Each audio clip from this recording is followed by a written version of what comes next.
जय श्री राम दोस्तों। 14 मई 2024 जब सुरेश नाम का एक लड़का 7 बजे के करीब सो रहा था और उसे अननोन नंबर से बार बार कॉल आती है तो वो फिर रिसीव करता है। तो अननोन नंबर कॉल वाला उसे कहता है कि वो उसके पिताजी का कोई मित्र है और उसे 4000 रुपए उसे सेंड करने हैं गूगल पे पर। तो पूछता है कि क्या यही नंबर तेरा गूगल पे का है? तो वो बोलता है हाँ। इस तरीके से 4000 भेजने के चक्कर में सुरेश के साथ हो जाता है 40,000 का बहुत बड़ा स्कैम। और ये स्कैम केवल सुरेश के साथ नहीं होता है, ये स्कैम कई सुरेश के साथ होता है। यानी कई लोग हैं, कई हजारों लोग हैं जिनके साथ ऐसा स्कैम हुआ है। तो एक्जेक्टली कैसे ये स्कैम्स काम करते हैं या फिर ये स्कैम कैसे होते हैं और हम किस तरह से इन सभी स्कैम से बच सकते हैं, उसके बारे में जानने की कोशिश करेंगे इस वीडियो में। इसलिए ये वीडियो आपके लिए बहुत इंपॉर्टेंट है। ये इंटरनेट पर जालसाजी का नया मगर पुराना तरीका था। नमस्कार सर, मैं SDI से स्वागत मिश्रा बात कर रही हूँ। जी मैं ध्रुव बड़ोलिया बोल रहा हूँ SDIC बैंक से। तो ब्लॉक कैसे हो गया ऐसे कार्ड मेरा? मैडम इतना घबराने की जरूरत नहीं। And my CVV is 626. This is big business. These are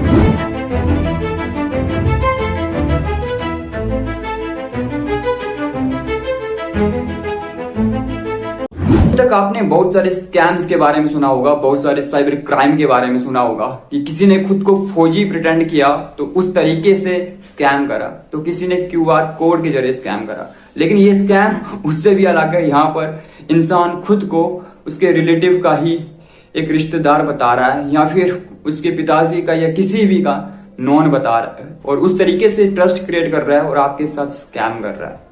आखिर ये कौन लोग हैं जो ऐसा स्कैम कर रहे हैं? तो यूजली ये हम जैसे ही कुछ आम लोग हैं जो ऐसा स्कैम कर रहे हैं, लेकिन इन्हें नॉलेज है हैकिंग की और इन सभी टेक्नोलॉजी का यूज करके, यानी टेक्नोलॉजी का गलत यूज करके ये सभी चीजें कर रहे हैं। और इसके पीछे केवल एक इंसान नहीं है, बल्कि उनकी एक बहुत बड़ी ऑर्गेनाइजेशन है। बहुत सारी ब्रांचेस हैं उनकी जगह जगह पर जो इस तरीके के काम कर रही है, लोगों को लूट रही है और बड़े बड़े स्कैम कर रही है। आखिर कहाँ से ये सभी ऑर्गेनाइजेशन काम करती हैं? तो एक्चुअली इनका कोई फिक्स स्थान है नहीं, क्योंकि जहाँ पर इनको इंटरनेट कनेक्शन मिलेगा, जहाँ पर इनको मोबाइल और ऐसे डिवाइस यूज करने की लोकेशन मिलेगी, ये कहीं से भी इन सभी चीज़ों को ओरिजिनेट कर सकते हैं। तो इनकी जो है कोई फिक्स लोकेशन है नहीं जहाँ से कि ये ओरिजिनेट करते हैं। बहुत सारी लोकेशंस हैं, यानी कहीं से भी ओरिजिनेट कर सकते हैं। आज जो मेरे दोस्त को कॉल आई थी, उसका जो नंबर था वो तो असम का बताया जा रहा था, यानी कि वो असम से इन सभी चीज़ों को ओरिजिनेट कर रहा था। लेकिन जैसे कि मैंने बोला कि केवल एक प्लेस से ओरिजिनेट नहीं करते हैं, इनकी जो ब्रांचेस हैं, इनकी जो ऑर्गेनाइजेशन है जगह जगह पर है और एक टीम है जो इन सभी स्कैम्स के पीछे होती है। और ये कर कब से रहे? ऐसे कि मेरे दोस्त को लगभग 2-3 दिन पहले यानी 14 मई को ये कॉल आई थी, लेकिन ये स्कैम्स बहुत दिन पहले से हो रहे हैं।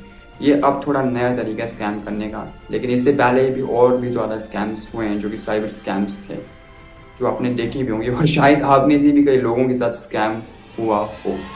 लेकिन अब जानने की कोशिश करते हैं कि आखिर ये स्कैम हो कैसे रहा है या फिर ये वर्क कैसे कर रहा है, मतलब कैसे ये स्कैम आखिरकार हो रहा है।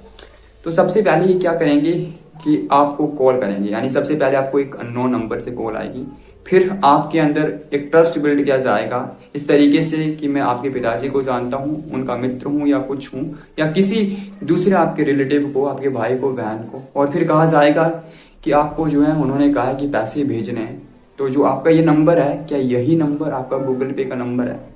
तो फिर आपको भेजने के लिए, तो ये श्योर करने के लिए कि आपका वही गूगल पे नंबर है, वो आपको 5 रुपये भेजेगा। इवन भेजेगा नहीं, उसका एक फेक मैसेज बनाएगा बैंक का, वो आपको भेजेगा। और जब वो मैसेज आप तक पहुंचेगा, आप उस मैसेज को देखोगे। जैसे कि मेरे दोस्त ने भी देखा, उसने ऊपर से नोटिफिकेशन से देखा कि हाँ यार 5 रुपये आ गए, ये सही बोल रहा है, ये बंदा जो है बिल्कुल सही है। फिर वो क्या करेगा कि अब मुझे श्योरिटी होगी कि आपका गूगल पे नंबर है, तो वो भी आपको फिर 4000 रुपये भेजने की कोशिश करेगा, यानी 4000 रुपये भेजेगा।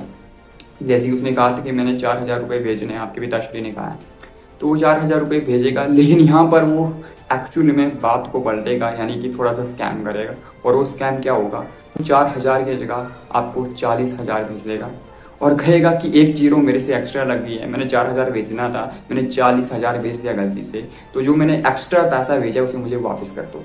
तो यहाँ पर आप क्या करोगे कि यार मेरे पास तो कोई पैसा ही नहीं यार। आपको मैसेज आया होगा, क्योंकि वो जो मैसेज है वो उसने खुद बनाया, बैंक का फेक मैसेज, वो आप तक मैसेज आएगा, लेकिन आप कहोगे कि मेरे पास पैसा बिल्कुल नहीं आएगा, तो फिर वो बोलेगा कि हाँ ये जो पैसा है या फिर पेटीएम के वॉलेट में चला गया है, बैलेंस में नहीं आया। तो फिर आप बोलोगे तो मैं क्या करूँ इससे? तो वो कहेगा कि मैं बताता हूँ ना क्या करना है आपने। तो वो कहेगा कि जो ये पैसा है वो अपने पेटीएम वॉलेट से अपने बैलेंस में डालना है, तब आपके काम आएगा। तो आप बोलोगे कैसे? वो बोलेगा मैं बताता हूँ। वो क्या कहेगा कि सबसे पहले अपना गूगल पे का जो इंटरफेस है वो खोलो। वो आप खोलोगे और फिर आपको बताएगा एक नंबर कि ये नंबर आपने यहाँ पर डालना है। एज यूजुअल पहले ही उसने आपसे पूछ लिया होगा कि आपके उस गूगल पे नंबर में यानी उस अकाउंट में पैसे कितने। मान लो आपने कहा है कि 1000 रुपये मेरे पास है, तो फिर बोलेगा कि वो नंबर डाल दो जो उसने कहा है वहाँ गूगल पे का। तो वहाँ पर आप वो नंबर डालोगे, फिर बोलेगा कि ये पर क्लिक करो।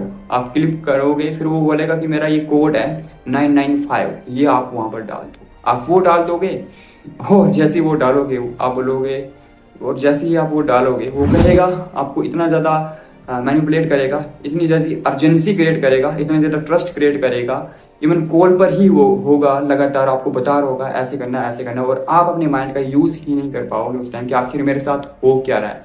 और इतनी अर्जेंसी में, इतनी कंडीशन में, यानी ऐसे सर्कमस्टेंसेस क्रिएट किए जाएंगे, आप उस पे पर क्लिक कर दोगे, और जैसे ही आप उस पे पर क्लिक कर दोगे वो 995 रुपीज़ आपके बैंक से डेबिट हो जाएंगे और वो उसके पास चले जाएंगे और आपके साथ एक स्कैम हो जाएगा। और ये केवल जो बैलेंस है ये केवल डिजिट 995 का ही नहीं है, ये बहुत बड़े डिजिट हैं और बहुत के साथ हजारों के स्कैम हुए हैं ऐसे। इस तरह से आपके साथ एक स्कैम हो सकता है जिससे आपकी ना बल्कि हजारों की बल्कि लाखों की संपत्ति भी जा सकती है, केवल एक क्लिक में, केवल एक माइंड वॉश की वजह से जो वो स्कैमर आपका करेगा।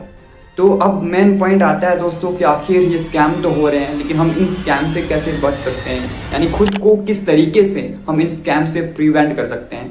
तो सबसे पहली चीज कि अगर किसी भी अननोन नंबर से आपको कॉल आ रही है तो पहले तो पिक ही मत करो। जब पिक करोगे तो उसे वेरीफाई करो, आइडेंटिफाई करो।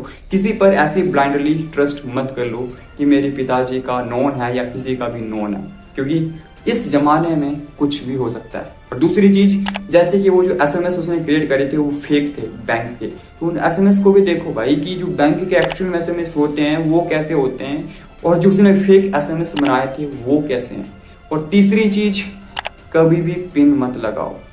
जब भी पिन यूज करने की बारी आती है तो वो बारी तभी आती है जब आपको अपने बैंक से पैसा किसी को भेजना हो, आपको मनी ट्रांसफर करनी हो किसी को, तभी आपको पिन का यूज करना होता है। मनी रिसीव करने के लिए कभी भी पिन का यूज करना नहीं होता है। इसलिए कोई आपको बता रहा है किसी दूसरी कंडीशन लगाकर, कोई कुछ लगाकर, किसी तरह का ट्रस्ट क्रिएट कर किसी तरह के भी सर्कमस्टांसेस क्रिएट करके कि आपने पिन लगाना है, तो कभी भी पिन मत लगाओ, उस पर ब्लाइंडली विश्वास मत करो। एंड द नेक्स्ट थिंग कि जहां पर भी अर्जेंसी क्रिएट करने की कोशिश की जा रही है, यानी ऐसी सिचुएशन बनाई जा रही है, ऐसी कंडीशन बनाई जा रही है कि आपने ये काम अभी के अभी ही करना है, उसके बाद नहीं करना है, यानी एक तरह का प्रेशर आपके ऊपर अगर बनाया जा रहा है तो वहां पर भी समझ लीजिए कि आपके साथ स्कैम होने वाला है। एंड द लास्ट थिंग कि अपना जो यूपीआई पिन है या फिर ओटीपी जो आपको मिलता है बैंक की तरफ से, वो किसी के साथ भी शेयर नहीं करना है। ये सारी गाइडलाइंस इवन बैंक भी हमें देता है और जितने भी यूपीआई ऐप्स हैं वो भी हमें देते हैं, लेकिन हम उनको फॉलो नहीं करते हैं। और जब कोई भी हमारा माइंड वॉश कर देता है, पूरा का पूरा ब्रेन वॉश कर देता है, ऐसी सिचुएशन, ऐसी कंडीशन बना देता है कि हमें समझ ही नहीं आता है कि इंसान सच बोल रहा है या फिर वो यूपीआई ऐप्स, वो बैंक सच बोल रहा है, और उस टाइम पर हम उस पर ब्लाइंडली फेथ कर लेते हैं, ट्रस्ट कर लेते हैं, और उस ट्रस्ट के चक्कर में हमारा हजारों लाखों का नुकसान हो जाता है। इसलिए इस वीडियो के एंड में इतना ही कहना चाहूंगा दोस्तों कि जब भी ट्रांसलेशन करें, जब भी ऐसी सिचुएशन आपके समक्ष आए तो उस टाइम आपने पूरी बुद्धि के साथ काम करना है, पूरे विवेक के साथ काम करना है, क्योंकि आपकी मेहनत की संपत्ति, आपकी मेहनत का पैसा ऐसे ही जा सकता है, और जब ये जाएगा तो शायद ये लौटेगा या नहीं लौटेगा, इसके बारे में कोई श्योरिटी नहीं है। गवर्नमेंट काम करेगी या नहीं करेगी आपके हित में, वो भी कोई श्योरिटी नहीं है। इसलिए श्योरिटी ये है उस टाइम आप अपने दिमाग से काम लोगे, अपनी बुद्धि से काम लोगे तो बच जाओगे। इवन मैं ये क्यों कह रहा हूँ, क्योंकि ये सिर्फ आप सोच रहे होंगे कि कोई अनपढ़ होगा जो कॉन्शियसली उतना एक्टिव नहीं होगा, जो उतना सोच नहीं सकता, इंटेलिजेंट नहीं होगा, उसी के साथ ही होता है। नहीं, बल्कि ये किसी के साथ भी हो सकता है, कोई कितना भी एजुकेटेड, कोई कितना भी इंटेलिजेंट क्यों ना हो, जब वैसे सर्कमस्टांसेस, वैसी कंडीशंस और सिचुएशन क्रिएट की जाएगी तो कोई भी उनकी बातों में आ सकता है और कोई भी ऐसा कर सकता है। वैसे स्कैम से सावधान रहिए और सतर्क रहिए और खुश रहिए। धन्यवाद।